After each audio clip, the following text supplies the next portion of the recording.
Good morning everybody and welcome to today's golf drills for the lounge. Today I'm going to give you a great drill which can really help you to improve your chipping and particularly the strike of the chip so that you can get really solid contact onto the ball every single time.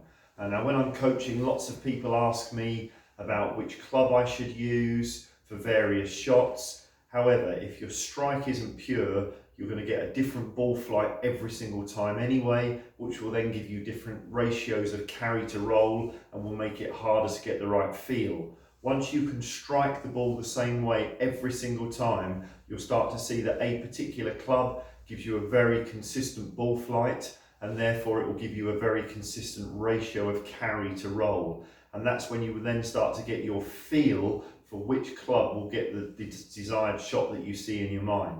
So strike is absolutely key. So one of the key thing that I want to talk about today is to get that perfect strike. You always want to be grazing the ground just beyond the ball. So if we were to position the ball in the center of our stance, that's approximately the bottom of the golf swing for a chip shot. So if we can graze the ground slightly nearer the left foot than the right, just beyond the center of the stance, that's going to give you a beautiful ball then turf contact.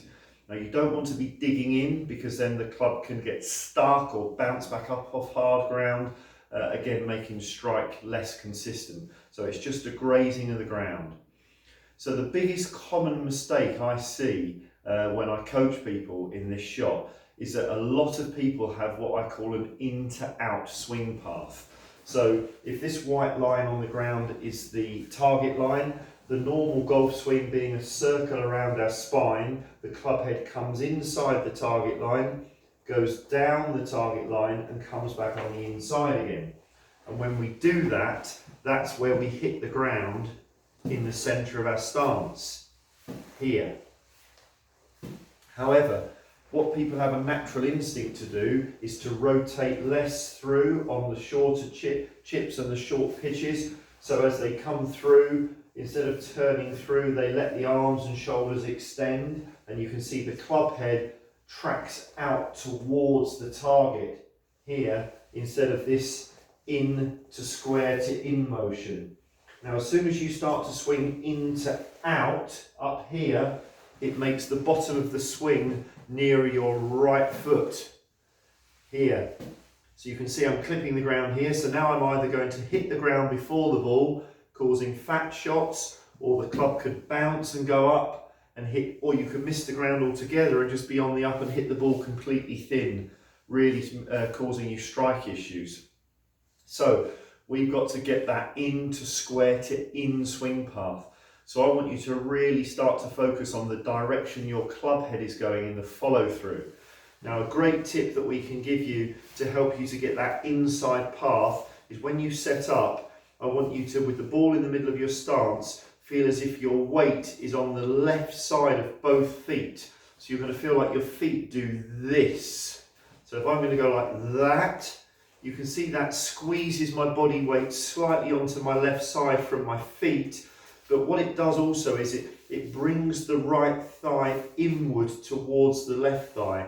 And that makes it much easier for the body to turn low and left so that the shoulders, arms and the center of the chest can exit low and left, and that gives that clip of the ground beyond the ball. If I keep my weight back or allow my right leg to go this way, that's now an in to out path. So I'll show you this way with the weight, as I said, with the feet turned into the left, feeling like the right knee is going towards the left knee. You can see how easily I can turn this way and start to get that clip of the ground later. Whereas if I'm back and my right knee goes out that way, the hips and chest can't turn and I get that in to out swing path. So what I want you to practice at home is put an old doormat or something down in your lounge, have a clear line on it to show you where the center of your stance is, and you can start to practice clipping the mat beyond the ball. And if you really hone in on the sound of it, the feel of it and the visual of where your club is clipping the ground, you'll soon notice the ones that are 1 or 2 inches before the centre here, and the ones where you've positioned yourself correctly, you've rotated through low and left, and you can see that the clip of the ground is just beyond the ball. You'll feel that your right thigh is able to just move very slightly inward, and that allows your chest, arms and club to turn through and give you that lovely shallow clip of the ground beyond the ball. One member, I got to do this a few years ago. He did it every night in his garage, just clipping a mat for the odd 5 minutes, and the next year he had a whole fantastic season of really crisp striking with his chipping and grew in confidence to be able to play every shot. So it's a very simple exercise, but very effective to grow confidence. So give it a go. If you like what you've seen today, hit the like button and subscribe to my channel on YouTube, and I'll see you tomorrow.